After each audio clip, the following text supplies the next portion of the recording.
Kisah yang lain Atha bin Abi Rabah rahimahullah. Atha bin Abi Rabah ini teman-teman sekalian pernah, tentu Atha ini sedikit saya berikan gambaran, dan ulama mengatakan dalam ilmu jarh wa ta'dil, dalam ilmu hadis kita boleh ada hal-hal yang boleh disebutkan kalau berhubungan dengan kekurangan seseorang, kalau memang itu ciri khasnya, atau sesuatu yang kalau disebutkan tanpa menyebutkan nama pun, nah ini masuk bukan dalam ghibah. Yang jelas ulama menyebutkan ciri fisik di sini, seperti mereka menyebutkan Nabi SAW jarbu, tidak tinggi tidak pendek, itu bukan aib. Atha bin Abi Rabah ini seorang budak hitam, kulit hitam, disebutkan dalam buku-buku tentang penjelasan biodata beliau, orangnya kurus, kaki kanannya pincang, mata kanannya rusak, fisiknya sangat kurang rahimahullah. Tapi waktu Atha bin Abi Rabah menjadi ulama, khalifah waktu itu Sulaiman bin Abdul Malik, adiknya tadi Abdul Malik bin Marwan itu, anaknya Abdul Malik bin Marwan, waktu sudah meninggal ayahnya dia jadi khalifah. Sulaiman bin Abdul Malik ini orangnya baik, khalifah dan suka dengan alim ulama. Dia mengeluarkan peraturan kalau tidak boleh mengeluarkan fatwa di musim haji kecuali Atha bin Abi Rabah, orang alim ulama. Karena ini dalam haji tidak boleh sembarangan nih. Sampai Atha bin Abi Rabah dapat julukan ya alimnya ulama, gurunya para ulama. Ulama-ulama pun kalau datang di Mekah banyak meminta nasihat dari beliau. Atha bin Abi Rabah ini rahimahullah, di musim haji datanglah Sulaiman ibn Abdul Malik khalifah dengan anaknya, dengan ketampanannya, dengan dayang-dayangnya, dengan kebesarannya, buka kemah besar, kemudian masuklah wukuf di Arafah. Sementara wukuf, Sulaiman mengatakan, di mana sahibuk, aina sahibukum, mana nih teman kalian nih? Biasanya kalau bahasa sahibukum ini santun dari khalifah untuk mufti, ya, untuk muftinya. Atha bin Abi Rabah ini ada di mana? Kata mereka, Amirul Mukminin lagi di kemahnya, lagi menunggu orang-orang yang lagi antri, lagi antri bertanya gitu. Dia bilang, saya punya hajat, saya ingin datang ke sana. Baiklah, Sulaiman datang.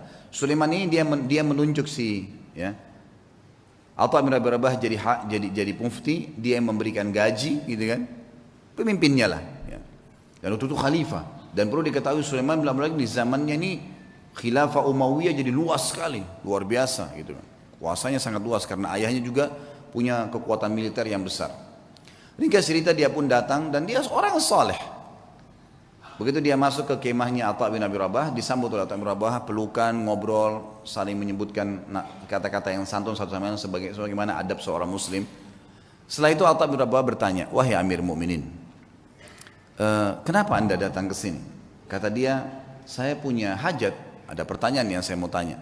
Kata Atha bin Abi Rabah, ini orang tadi saya bilang ya, kekurangan fisiknya ada, dia pegawainya yang datang ke dia ini, kalau mungkin maaf teman-teman di gubernuran sini, presiden langsung yang datang, bukan cuma gubernur, langsung datang, langsung ke ruangan dia karena ada hajat yang dia mau sampaikan misal, gitu kan.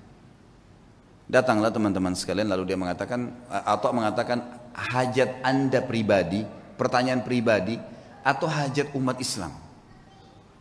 Kata Amir Mu'minin, hajat saya pribadi, pertanyaan saya pribadi. Atha mengatakan, kalau begitu Amir Mu'minin, mohon maaf, anda keluar antri bersama muslimin, karena ada yang sudah antri sebelum anda punya hajat pribadi. Kalau itu hajat umat Islam, saya akan dahulukan anda. Orang di sekitar Sulaiman ini marah, tapi Sulaiman diam. Rahimahullah, beliau sangat luar biasa. Mana ada presiden atau raja mau dipermalukan begini? Kan tinggal jawab selesai kan gitu. Tapi beda nih. Ini namanya muru'ah ya, kehormatan, menjaga kesucian kehormatan dengan Allah. Luar biasa. Silakan anda antri, karena muslimin sudah antri sebelum anda. Sulaiman keluar antri. Ini orang di belakangnya sudah pada marah nih, ajudan-ajudannya segala sudah luar. Ini kalau bukan karena Sulaiman, dalam riwayatnya dikatakan kalau bukan karena Sulaiman diam, maka kami sudah ngamuk nih gitu. Gitu kan? Ini kalau orang sekarang sudah remuk-remuk tulangnya gitu kan. Subhanallah antri. Dan Atha bin Abi Rabah dalam kisah ini dikatakan menjawab fatwa dengan tenang. Hukumnya begini sampai selesai, sampai giliran datang Sulaiman. Begitu datang bertanya, dijawab juga dengan tenang. Sudah selesai, pulang, sudah pamit pergi. Begitu kembali ke istana, tentu ada masalah nih ya. Sulaiman bin Malik dengan keimanannya juga akhirnya dia mengatakan, kumpulin semuanya, kumpulin semua kerabat saya yang ada hadir di sini dan semua ajudan pemerintahan. dipanggil semua kumpul. Di kemah yang besar mereka kumpul, lalu dia mengatakan, apa yang kalian lihat bukanlah sesuatu yang mempermalukan. Amir Mu'minin, raja, bukan sesuatu yang mempermalukan. Dan demi Allah, Allah memuliakan Atha bin Abi Rabah dari saya karena ilmunya. Dan di dalam Islam memang seorang alim di atas seorang amir.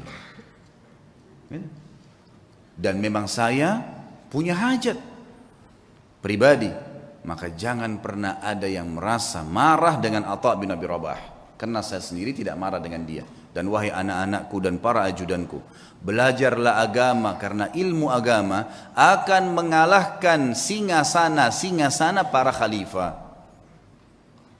Tapi bagaimana teman-teman, khalifah bisa begitu, Atha bin Abi Rabah alim bisa begitu. Dan semua dengan lapang dada bisa menjaga. Kenapa? Karena mereka yakin ada raja yang sebenarnya, Allah Azza wa Jalla. Kita teman-teman cuma kebetulan saja beda formalitas nih, baju bedanya cuma sementara.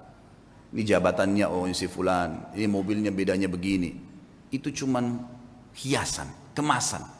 Sama dengan makanan, misal kalau di Makassar ada coto yang ditaruh di mangkuk yang mahal, ada yang ditaruh di piring yang biasa. Tapi sama saja coto, gitu kan gitu. Mudah-mudahan bahasa ini bisa difahamin, gitu kan. Karena kalau makanan langsung paham biasanya.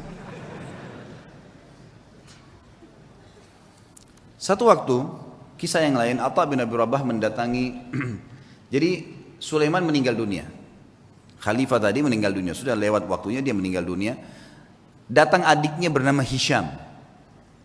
Hisham bin Abdul Malik, biasanya memang sudah tradisi, mungkin teman-teman di kantor pemerintahan sudah tahu, biasanya kalau ada datang pejabat baru, maka dia akan ambil informasi dari pejabat sebelumnya tentang orang-orang relasi yang bisa dihubungin, kan gitu. Itu sudah biasa, turun-temurun memang dari dulu gitu. Tapi mudah-mudahan relasinya ini orang-orang yang tepat. Yang jelas Hisham bin Abdul Malik sudah tahu, kakaknya ini Sulaiman terkenal dengan kesolehannya, dengan kealimannya, dia telah menunjuk ya Atha menjadi mufti. Maka dia tidak mau ganggu tuh, dibiarin Atha jadi mufti, lanjutin fatwanya. Satu waktu Atha bin Abi Rabah datang ke istananya. Atha bin Abi Rabah ini teman-teman sekalian naik keledai, keledainya tua. Dan untuk naik ke keledai itu kan biasanya ada pijakan untuk injak ya, itu dari kayu biasa.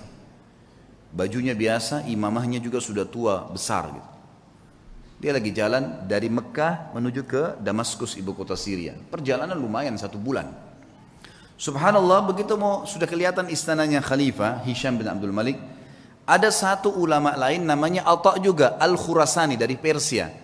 Terkenal juga ulama tabi'in, Atha Al-Khurasani. Jadi kalau disebut nama Atha dua ini, Atha bin Abi Rabah di Mekah, ini bekas budak yang jadi alim ulama, ini Atha Al-Khurasani memang anak pejabat, tapi jadi alim ulama juga. Dia lagi di kereta kencananya, kalau kita sekarang mungkin mobil yang paling mewah gitu kan. Kalau kita kencana dulu, ada 2 orang yang di depan memenggung kudanya dihias dengan beragam macam hal. Luar biasa lah, ketahui ini pejabat gitu. Begitu Atha Al-Khurasani lihat dari jauh, Atha bin Abi Rabah dikenal nih. Dia suruh berhentiin kereta kencananya, ada anaknya yang ikut di situ, anaknya Atha Al-Khurasani lagi ikut. Lalu Atha Al-Khurasani turun, mendekati keledai itu. Kata anaknya yang meriwayatkan kisah, saya belum pernah lihat ayah saya turun mendampingi orang, datangin orang. Biasanya dia yang didatangin. Ini enggak, dia turun dia datangin. Siapa orang ini? Sudah imamahnya tua, bajunya tua, keledainya lagi pakai kayu, gitu kan. Kata anaknya nih, dia bilang, saya tidak pernah lihat ada orang semiskin itu. Dalam kisah itu gitu. Lalu ayah saya pun datang memeluk salaman seperti sahabat lamanya.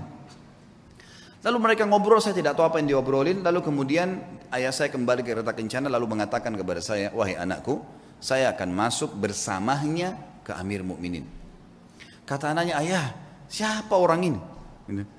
Saya belum pernah lihat orang semiskin ini gitu. Kata dia, hati-hati dengan lisanmu.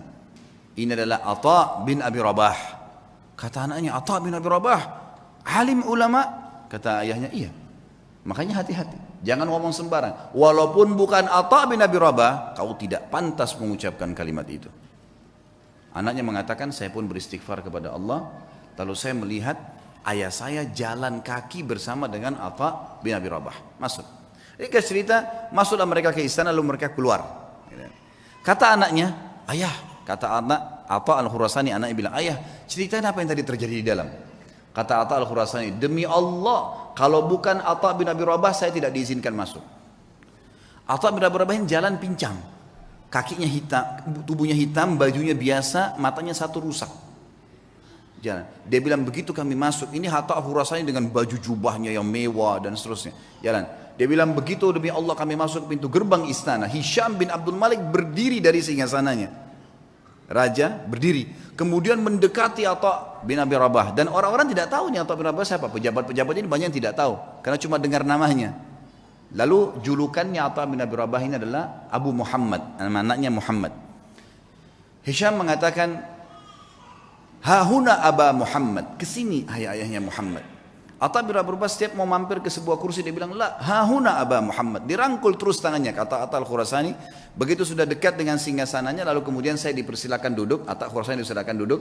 Lalu Atha bin Abi Rabah demi Allah didudukkan di sebelah singgasana khalifah. Sebelahnya pas. Dan belum pernah singgasana khalifah diduduki oleh orang lain termasuk anaknya khalifah. Enggak boleh duduki singgasana itu. Hisham mengajak Atha bin Abi Rabah yang luar biasa begitu kehidupannya tadi, kondisinya duduk di sebelahnya. Lalu kata Hisham, ya Aba Muhammad, ada hajat apa? Kata dia, ada hajat saya. Hajat yang pertama dia bilang, penduduk Mekah dan Madinah wahai Amir Mu'minin, tetangganya Allah dan tetangganya Rasulullah SAW. Karena di Mekah ada Ka'bah, berarti orang yang tinggal di Mekah kan tetangganya Allah, bahasa santunnya begitu. Di Madinah ada rumah Nabi SAW, walaupun ada kuburannya beliau sekarang, sudah jadi kuburan, tapi kan rumahnya Nabi masih ada. Itu kan masuk dalam masjid. Tetangganya Rasulullah SAW terlambat ataya mereka. Ataya ini kayak pemberian yang diberikan oleh kerajaan, ya, dari khilafah diberikan kepada masyarakat semua, kaya atau miskin semua dapat. Dari hasil pendapatan negara nanti dikeluarkan untuk kebutuhan negara, kemudian sisanya dibagi rata. Itu haknya masyarakat. Penduduk Mekah dan Madinah tetangga dengan Rasulullah SAW terlambat ataya mereka. Maka saya mengingatkan anda kepada Allah agar memberikan kepada mereka. Baik. Kata Hisham, ya gulam, sekretaris datang, catat dan berikan sekarang juga. Ada lagi ayahnya Muhammad, ada lagi. Para mujahidin yang membela perbatasan kaum muslimin, mereka ribat setiap hari. Terlambat gaji-gaji mereka. Ada istri dan anak mereka mengeluh dengan saya. Maka berikan hak mereka. Ya gulam, catat, segera jalankan pesannya Aba Muhammad. Ada lagi hayatnya Muhammad, terus aja Atha menyampaikan hajat muslimin. Gak ada hajat dia pribadi nih, hajat begini, hajat begitu. Ringkasnya adalah terakhir, sudah 5 hajat, 6 hajat disampaikan. Kata Amir Mu'minin, masih adakah hayat Muhammad? Kata Atha al-Khurasani, demi Allah Atha bin Abi Rabah berdiri dengan tegak di depan Amir Mu'minin, lalu mengatakan kalimat yang membuat istana itu kalau mau goncang bisa goncang. Dia mengatakan apa? Wahai Amir Mu'minin, ada hajat yang lebih penting dari semua yang saya sampaikan tadi. Kata Hisham, apa itu wahai Atha? Aba Muhammad, apa itu? Ini orang-orang kaget, belum pernah ada orang khalifah duduk, dia berdiri depannya dan dia menunjuk nih, ada hajat yang lebih penting. Kata dia, apa itu hai ayah Muhammad? Demi Allah wahai Amir Mu'minin, kau dilahirkan di muka bumi ini sendirian, dan kau juga akan mati sendirian, dan kau akan dihisab oleh Allah sendirian. Demi Allah, semua yang kau lihat di sekitarmu ini tidak bermanfaat buat kamu, maka bertakwalah dengan Allah. Hisham bin Malik menangis, waktu itu menangis luar biasa sambil memukul tongkatnya.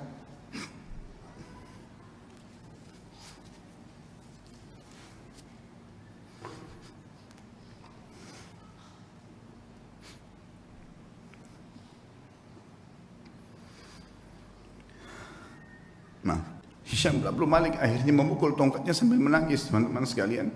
Lalu mengatakan jazakallahu khairan, semoga Allah balas anda dengan kebaikan, gitu. Setelah itu kemudian kata Atha al-Khurasani, kami pun keluar. Dan demi Allah Atha bin Abi Rabah tidak minum segelas air pun dari Amir Mu'minin. Tidak minum segelas air pun. Dan waktu kami tiba di pintu gerbang, maka dikejar oleh seorang sekretaris untuk memberikan dia sekantong uang emas.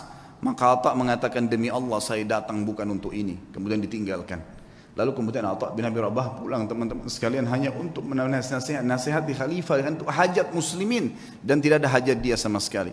Kata Atha al-Khurasani sebagai penutup kisah, demi Allah kalau Atha bin Abi Rabah menyebutkan semua hajatnya maka akan dipenuhi oleh Amir Mu'minin.